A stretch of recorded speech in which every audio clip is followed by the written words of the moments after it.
ঈদের দিন তার ঘরে খাবার নাই। আয়েশা রাদিয়াল্লাহু আনহা বলছেন যে, ইয়া রাসূলুল্লাহ, কিছু দিয়ে যান, আমরা ঈদের রান্নাবান্না করব।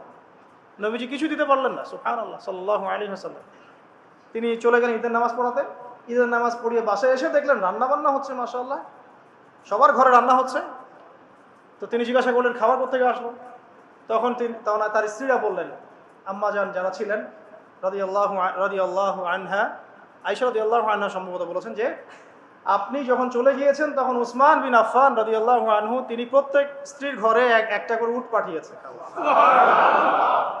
আপনারা ব্যবসায়ীরা উসমান রাদিয়াল্লাহু আনহুর মতো হয়ে যান এবং দিনের জন্য আপনাদের এই অর্থ বিত্ত যা আছে ঢেলে দেন ইনশাআল্লাহ। যে ব্যক্তি দুনিয়া গোছাবে, আল্লাহ পাক তার পরকাল গোছাবেন না। যে ব্যক্তি পরকাল গোছাবে, আল্লাহ তার দুনিয়া গুছিয়ে দিবেন ইনশাআল্লাহ। আর আল্লাহ নবী সাল্লাল্লাহু আলাইহি ওয়াসাল্লাম এরপর কি করেছেন জানেন? হাত তুলে দোয়া করেছেন। দোয়াটা আমি মুখস্থ করে রেখেছি, কারণ আমার ছেলের নাম উসমান।